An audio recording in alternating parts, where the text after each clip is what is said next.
Welcome to पाठशाला study academy. हमारे last topic में रियल नंबर के हमने पढ़ा था कि हम कैसे इरेशनल नंबर को प्रूफ करते हैं। हमने रूट 2 को प्रूफ करना देखा था। फिर मैंने आपको कुछ क्वेश्चन दिए थे रूट 3 और रूट 5 को प्रूफ करने के लिए, जो कि रूट 2, 3, रूट 5 जैसे कि रूट 2 प्रूफ हुआ था, एकदम सारे स्टेटमेंट वही लिखे जाएंगे, बस 2 की जगह पर 3 और 5 को ऐड कर दिया जाएगा। बस ऐड क्या, रिप्लेस कर दिया जाएगा। यहाँ पे क्वेश्चन नंबर लिया है मैंने एक्सरसाइज 1.3 एनसीईआरटी का। Prove that 3 plus 2 under root 5 is irrational. हमें ये क्वेश्चन सॉल्व करना है। तो इस क्वेश्चन को सॉल्व करने के लिए पहले हमें पता होना चाहिए कि जो रूट 5 है वो आपका इरेशनल है, जो कि हमने पहले प्रूफ कर रखा है। फिर हमने क्या किया, हमने एज्यूम कर लिया कि ये जो एक्सप्रेशन है वो a बाई बी फॉर्म में है, मतलब एक रेशनल फॉर्म में है। इसको थोड़ा सा कैलकुलेट किया, ट्रांसफ़र किया इधर से उधर, तो हमने ये देख लिखा है statement root 5 equal to a minus 3b upon 2b।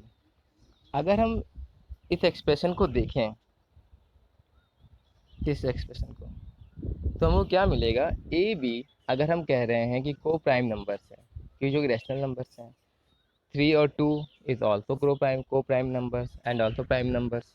ठीक, तो हमें क्या मिलता है कि जो पूरा एक्सप्रेशन है वो क्या है, हमारा एक इंटीजर या फिर एक रेशनल नंबर ही होगा। Here A B 3 and 2 all are integers, so we can say that expression this is a rational number. ये हमारे लिए इंपॉर्टेंट लाइन है इसको सॉल्व करने के लिए। अगर ये रेशनल नंबर्स है तो, लेकिन इसमें आगे क्या लिखा हुआ है, ये जो एक रेशनल नंबर है वो इक्वल है रूट 5 के। इससे पहले हमने क्या जानते हैं कि रूट 5 इरेशनल नंबर है, root 5 is a irrational number. तब भाई दोनों बातें कैसे हो सकती हैं, रैशनल नंबर इरेशनल के इक्वल कैसे हो सकता है। यही हमें यहाँ कंक्लूजन है कि जो हमारा एजम्पशन है, जो कि हमने लेट किया था, वो हमारा गलत है। ठीक है, तो हम क्या लिखेंगे यहाँ पर, हमारा कैलकुलेशन गलत है, इस वजह से ये दिस नंबर एक इरेशनल नंबर है। इस पूरे चैप्टर में इस टॉपिक की बस इतनी सी कहानी है कि हमें पहले एज्यूम कर लेना है, बाद में उस चीज़ को गलत करना है। ठीक है दोस्तों, अब आज के हम अपने टॉपिक पे आते हैं, रियल नंबर पार्ट 3, और ये हमारा लास्ट टॉपिक है। इसमें लिखा हुआ है revisiting rational number and their decimal expansion. ठीक है, हमने क्या किया था, 9th में हम लोगों ने पढ़ा था पी बाई क्यू फॉर्म में ट्रांसफ़र करने को। टर्मिनेटिंग नॉन टर्मिनेटिंग नंबर पढ़े थे हमने, कैसे हम उसको टर्मिनेट करते हैं, कैसे उसको पी बाई क्यू फॉर्म में लाते हैं। यहाँ पे हम सीखेंगे कि उसको डेसिमल में कैसे कन्वर्ट किया जाता है। तो हमने सीधे से एग्जांपल लिया है जो एनसीईआरटी का एग्जांपल है। हमने कहा कि 0.104 express as a rational number, मतलब है पी बाई क्यू फॉर्म में इसको एक्सप्रेस करना है। तो स्टेप 1 में क्या किया हमने, पहले इसको लिखा और डेसिमल हटाकर 1000 कर दिया। ठीक है दोस्तों, दिख रहा है आपको।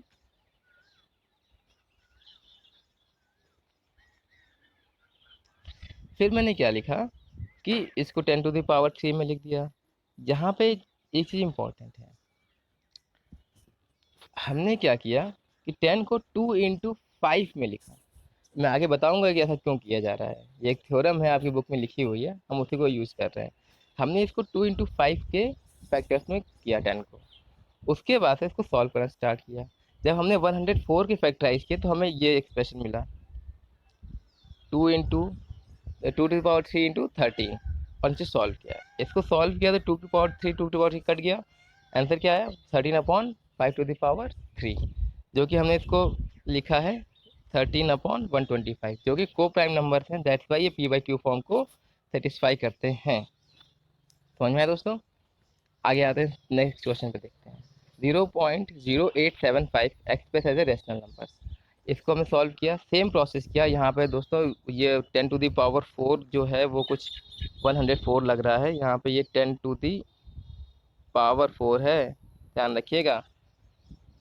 इसको भी हमने 2 इंटू 5 की पावर में कन्वर्ट किया और ऊपर 875 को हमने फैक्टराइज किया, जो कि हमारे पास दिस एक्सप्रेशन आया, और सॉल्व किया तो हमारा 5 to the power 3 5 to the power 5 cut गया, हमारे पास आंसर क्या आया 7/80। ठीक है, इस तरह से हम इसी को सॉल्व करेंगे। फिर इसका उल्टा देखते हैं हम लोग कि एक्सप्रेस इन डेसिमल फॉर्म, कि कैसे इसको डेसिमल फॉर्म में एक्सप्रेस किया जाता है। तो हमने क्या लिखा हुआ है, इस चीज़ को ले लिया, उसको सॉल्व करना स्टार्ट किया। यहाँ पे हम देखेंगे कि हमने फिर 250 को क्या किया है, फैक्टराइज किया है, और हमारे पास एक्सप्रेशन क्या आया, ये चीज़। ठीक है, 2 × 5 × 5 × 5। अब यहाँ पर भी इसका ही रोल है कि हमें 2 × 5 की फॉर्म जनरेट करनी है।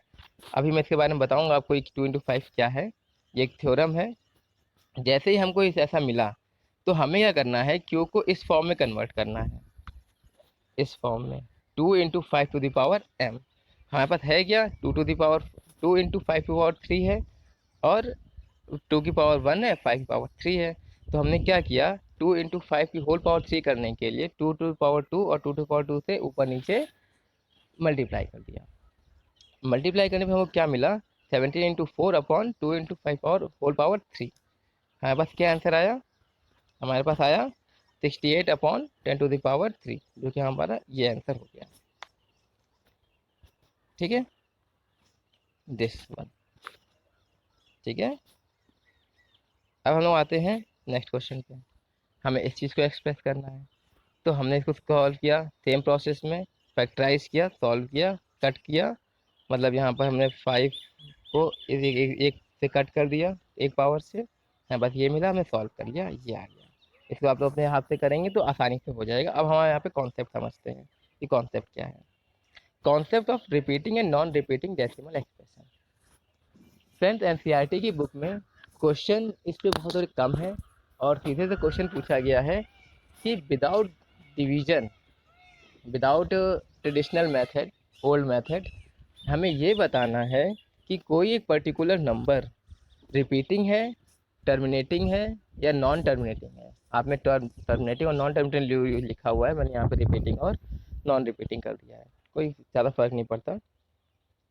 हाँ, अब हम लोग आते हैं एनसीईआरटी के थ्योरम 1.6 एंड 1.7 की, इसकी बात करते हैं।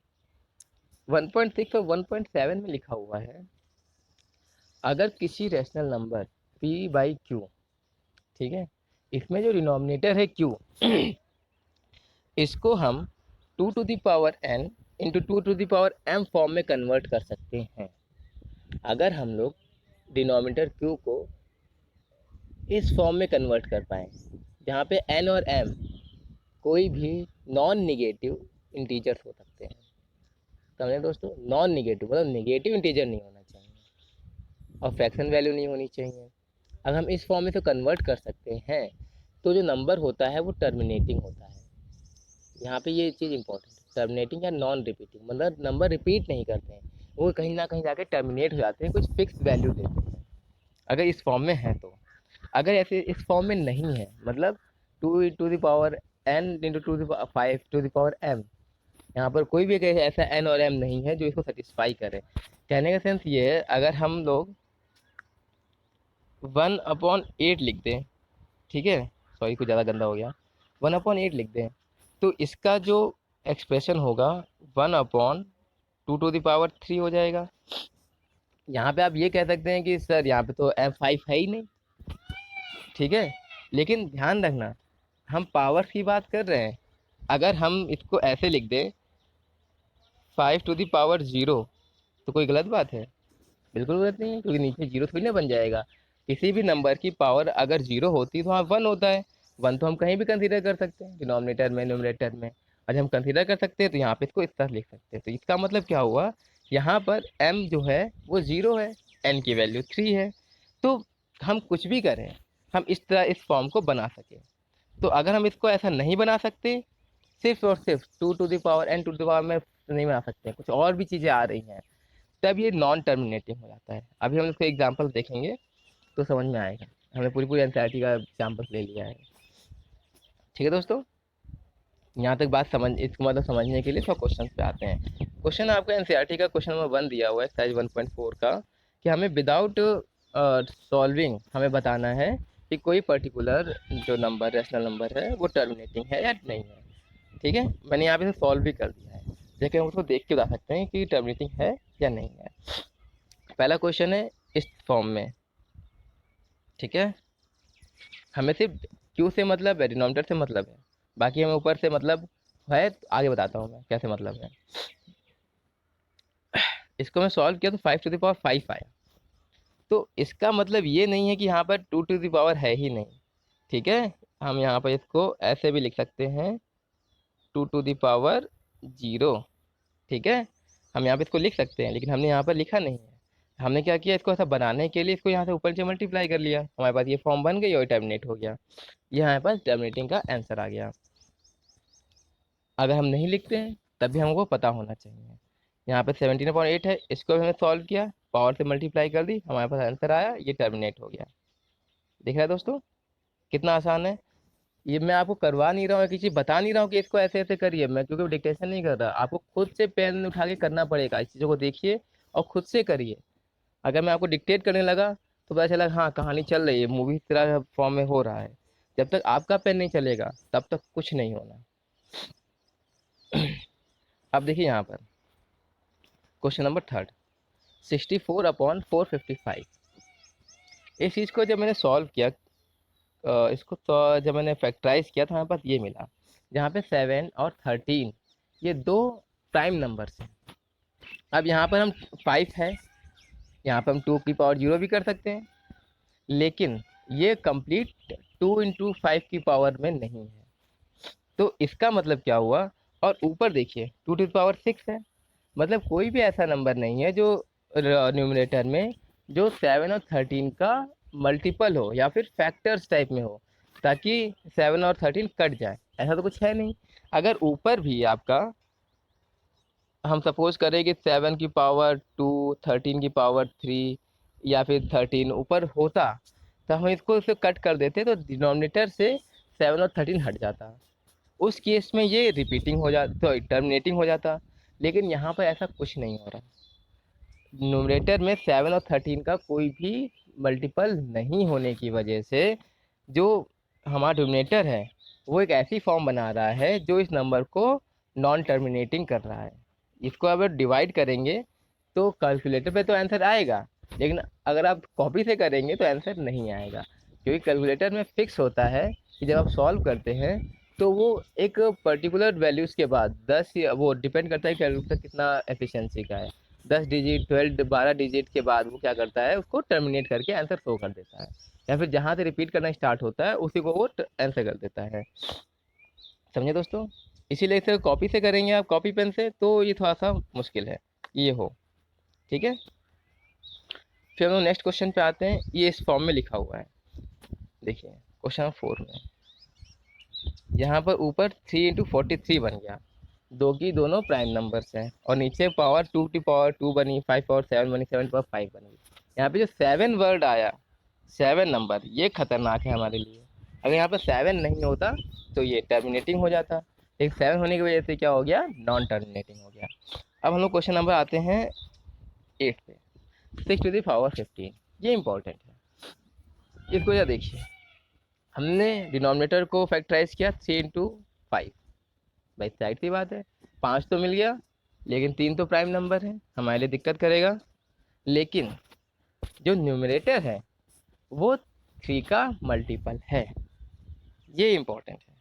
जो न्यूमरेटर है वो 3 का मल्टीपल है, 2 × 3। तो यहाँ से 3 और 3 कैंसिल आउट हो गया।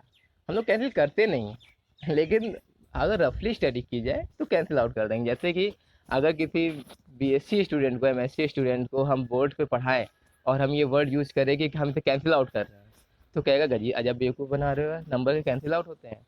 लेकिन कहीं कहीं ये चीज़ सेटिस्फाई करती है, मतलब छोटे लेवल पे इस चीज़ सेटिस्फाई करती है, तो बात कर लेते हैं इससे कि चल जाता है, लेकिन चलता नहीं है। तो इसको हमने क्या किया, कैंसिल आउट कर दिया। तो हमारे पास आंसर क्या मिला, 2 अपॉन 5। अब इसको हमने नीचे 2 की पावर बनाने के लिए हमने इसको मल्टीप्लाई कर दिया 10 बनाने के लिए, यहाँ पे 10 बन गया, और हमने इसको क्या किया, 0.4 लिख दिया।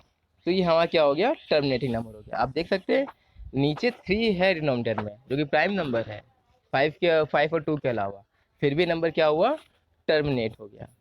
तो ये चीज़ ध्यान रखनी होती है कि अगर नीचे डिनोमिनेटर में आपका कोई एक ऐसा प्राइम नंबर आ रहा है जिसका ऊपर मल्टीपल है और वो कम्प्लीटली उसको काट दे रहा है, तब तो वो टर्मिनेटिंग होगा। अगर कम्प्लीटली नहीं कट रहा तो उसे क्या हो जाएगा, वो नॉन टर्मिनेटिंग हो जाएगा। जैसे कि इसको सॉल्व करते हैं, एग्जाम्पल नंबर 10 को।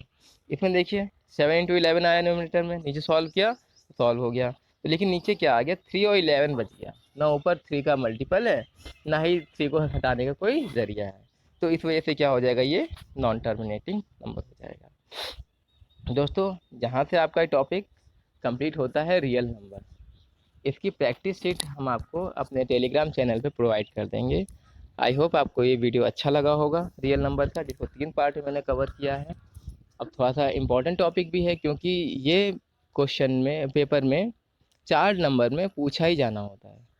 और टर्मिनेटिंग नॉन टर्मिनेटिंग नंबर से ऑब्जेक्टिव बनते हैं, ईजिली बनते हैं, जिसको आप देख के सॉल्व कर सकते हो। इसलिए अगर कोई भी क्वेश्चन हो, कोई क्यूरी है, तो आप टेलीग्राम चैनल पे या फिर यूट्यूब पे हमसे पूछ सकते हैं। हम आपको किसी भी टाइम पे इसका वीडियो फॉर्म में आपको आंसर सोल्यूशन प्रोवाइड कर देंगे, जैसा भी सुटेबल होगा। Okay, thank you.